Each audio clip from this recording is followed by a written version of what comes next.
ಸರ್ಕಾರ ಈ ಫ್ರೀ ಗಿಫ್ಟ್ಗಳ ಒಂದು ಚಾಳಿಗೆ ಹೋಗಿ ಸರ್ಕಾರ ಬರಬೇಕು ಅನ್ನೋದು ಆಲೋಚನೆ ಸುಳ್ಳು ಸುಳ್ಳು ಆಶ್ವಾಸನೆಗಳನ್ನು ಜನಗಳಿಗೆ ಕೊಟ್ಟು ಆ BPL ಕಾರ್ಡ್ ಕೊಡ್ತೇವೆ, 2,000 ಕೊಡ್ತೇವೆ, ಕೆಲಸ ಇಲ್ಲದೆ ಇರೋ 3,000 ಕೊಡ್ತೇವೆ, ಈ ರೀತಿ ಸುಳ್ಳು ಆಶ್ವಾಸನೆಗಳನ್ನು ಕೊಟ್ಟು ಎಲ್ಲ ಇದರಲ್ಲೂ ಕೂಡ ರೇಟ್ ಜಾಸ್ತಿ ಆಗಿದೆ. ಅದು ಎಲೆಕ್ಟ್ರಿಕ್ ಇರ್ಬೋದು, ರಿಜಿಸ್ಟ್ರೇಷನ್ ಇರ್ಬೋದು, ಅಥವಾ ವಾಟರ್ ಬಿಲ್ ಇರ್ಬೋದು, ಪ್ರತಿಯೊಂದರಲ್ಲೂ ಕೂಡ ಹೆಚ್ಚು ಶುಲ್ಕ ಹಾಕುವಂಥದ್ದು, ಟ್ಯಾಕ್ಸ್ಗಳನ್ನು ಹಾಕುವಂಥದ್ದು.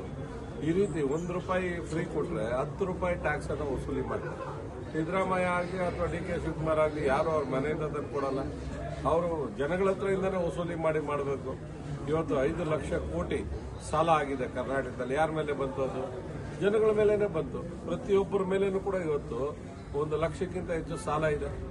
ಅಂದ್ರೆ ಜನಗಳನ್ನ ಎಲ್ಲೋ ಒಂದು ಕಡೆ ಮುಟ್ಟಾಳರನ್ನಾಗಿ ಮಾಡಿ ಅಧಿಕಾರಕ್ಕೆ ಬರುವಂತ ಕೆಲಸವನ್ನ ಇವರು ಮಾಡ್ತಾ ಇದ್ದಾರೆ.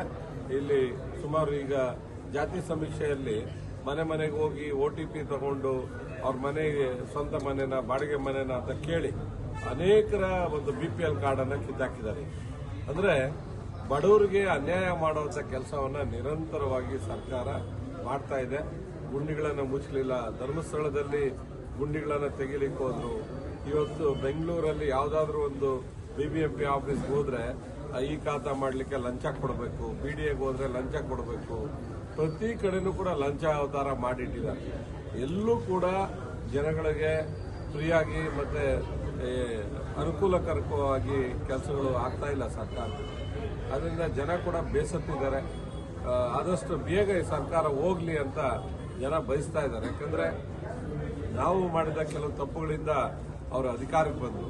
ನಾವು ಕೂಡ ಅನೇಕ ವಿಷಯಗಳಲ್ಲಿ ನಾವು ತಿದ್ದುಕೊಂಡು ನಾವು ಸರಿ ಮಾಡಿಕೊಂಡು ಮುಂದಿನ ದಿನಗಳಲ್ಲಿ ಭಾರತೀಯ ಜನತಾ ಪಾರ್ಟಿ ಮತ್ತು JDS NDA ಮೈತ್ರಿಕೂಟ ಕರ್ನಾಟಕದಲ್ಲಿ ಯಾವ ರೀತಿ ಬಿಹಾರದಲ್ಲಿ ಬಂತು 243ಕ್ಕೆ 203, ಆ ರೀತಿ ಕರ್ನಾಟಕದಲ್ಲೂ ಕೂಡ ಅತಿ ಹೆಚ್ಚು ಸೀಟು ಈ ಸಾರಿ BJP ಮತ್ತು JDSಗೆ ಬರ್ತದೆ.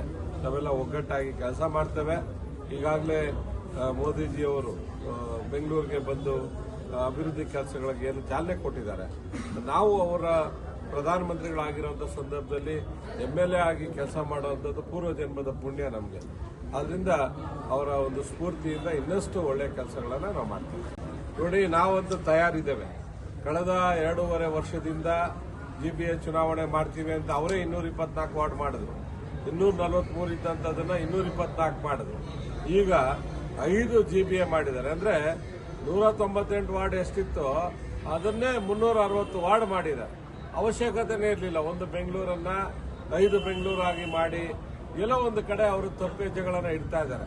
ಈಗ ಚುನಾವಣೆ ಮಾಡಿ ಅಂತ ಕೇಳಿದ್ರು ಕೂಡ ಅವರೇ ಕೋರ್ಟ್ಗಳಿಗೆ ಹಾಕೊಂಡು ಅವರೇ ತಪ್ಪುಗಳು ಮಾಡಿ ಮತ್ತೆ ಲೇಟ್ ಮಾಡುವಂತ ಒಂದು ಇದು ಎಲ್ಲ ಕಾಣಿಸ್ತಾ ಇದೆ. ಅದರಿಂದ ಯಾವತ್ತು ಚುನಾವಣೆ ಮಾಡಿದ್ರು ಕೂಡ ನಮ್ಮ ಬೊಮ್ಮನಹಳ್ಳಿ ವಿಧಾನಸಭಾ ಕ್ಷೇತ್ರದಲ್ಲಿ ಬೆಂಗಳೂರಲ್ಲಿ ನಾವು BJP ಸಿದ್ಧ ಇದ್ದೇವೆ. ನಮ್ಮ ಈ ಕಡೆ ಏನೋ 20 ವಾರ್ಡ್ ಮಾಡಿದ್ದಾರೆ. ಮೊದಲು ನಗರಸಭೆ 30 ವಾರ್ಡ್ ಇತ್ತು, ಈ 20 ವಾರ್ಡ್ ಮಾಡಿದ್ದಾರೆ. ಕಾರ್ಪೊರೇಷನ್ ಅಂದ್ರೆ ಅದಕ್ಕೊಂದು ಬೆಲೆ ಇರಬೇಕು. ಆ ಬೆಲೆ ಇಲ್ಲದೆ ರೀತಿ ಇವತ್ತು ಮಾಡಿಟ್ಟಿದ್ದಾರೆ. ಆ 20ಕ್ಕೆ 20 ವಾರ್ಡನ್ನ ಬೊಮ್ಮನಹಳ್ಳಿಯಲ್ಲಿ ಗೆಲ್ಲುವಂತ ಒಂದು ಪ್ರಾಮಾಣಿಕ ಪ್ರಯತ್ನ ನಾವೆಲ್ಲ ಸೇರಿ ಮಾಡ್ತೇವೆ. ಜನ ನಮ್ಮ ಪರವಾಗಿದ್ದಾರೆ, ಕಾಂಗ್ರೆಸ್ ಇಂದ ಬೇಸತ್ತಿದ್ದಾರೆ.